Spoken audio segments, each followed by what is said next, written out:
ഗാസയിലെ അധിനിവേശ പ്രദേശങ്ങൾ കൂട്ടിച്ചേർക്കാനുള്ള ഇസ്രായേലിന്റെ നീക്കം അവസാനിപ്പിക്കണമെന്ന് അറബ് ഇസ്ലാമിക രാജ്യങ്ങൾ ആവശ്യപ്പെട്ടു.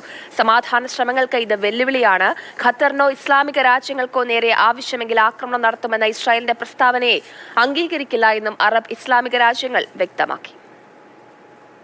ഗാസയിൽ കരയിലൂടെയുള്ള സൈനിക നീക്കം ഇസ്രായേൽ ആരംഭിക്കുകയും പ്രദേശങ്ങൾ കൂട്ടിച്ചേർക്കാൻ നടപടി തുടങ്ങുകയും ചെയ്ത സാഹചര്യത്തിലാണ് അറബ് ഇസ്ലാമിക ഉച്ചകോടിയിലെ പ്രമേയം ചർച്ചയാകുന്നത്.